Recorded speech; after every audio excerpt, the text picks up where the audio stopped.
Hi kids, today we're going to read Kitty on the Farm.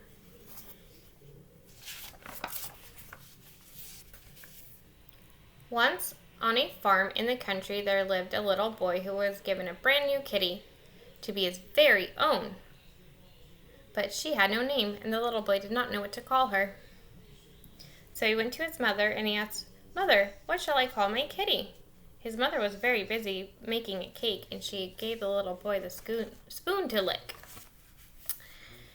"Why don't you call her Tiger?"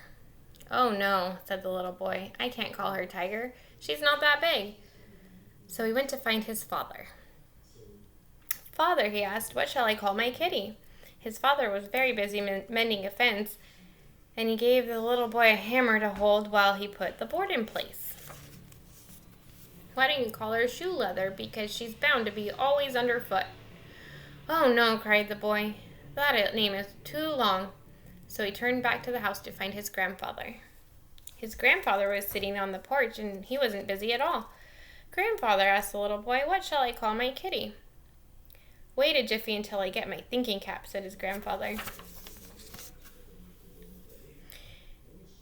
And he went inside to get his bright red thinking cap. "Why don't you call her Joseph?" "Because she has a coat of many colors." "But Joseph is a boy's name and she is a girl kitty," said the little boy.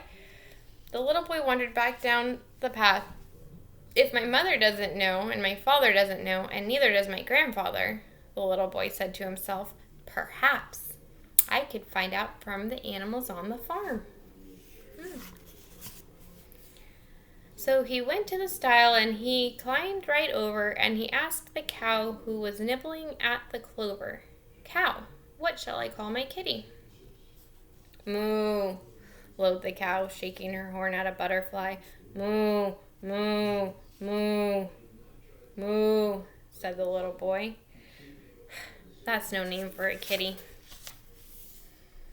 So he hurried to the barnyard as fast as he was able, and he asked the horse at the dinner in the stable, "Horse, what shall I call my kitty?" "Neigh," whined the horse politely, looking up from his oats. "Neigh, neigh, neigh," exclaimed the little boy. "That's no name for a kitty."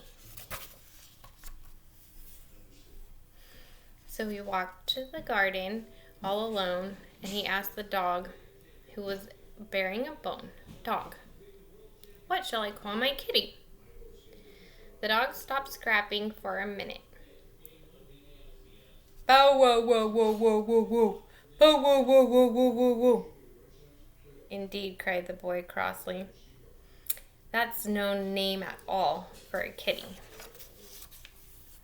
So he crossed the pasture to the hill below and he asked the sheep who were grazing in a row, "Sheep, what shall I call my kitty?" "Bah," bleated the sheep, all raising their heads in the same direction at the same time. "Bah, bah," sighed the little boy.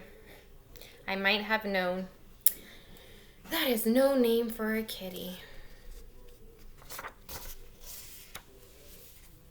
So he went to the chickens to try his luck, but the chick said, "Peep," and the hen said, "Cluck," and "Quack," said the duck when he asked the duck. And the pig just grunted as if he hadn't heard. And the fish in the fish pond didn't say a word. So the little boy sat sadly on the back doorstep in the sunlight, and he put his chin in his hand, and he thought, and he thought. The kitty chased a sunbeam and purred. "Kitty," murmured the little boy. "Nice kitty. Kitty, kitty, kitty." And then all of a sudden he jumped up.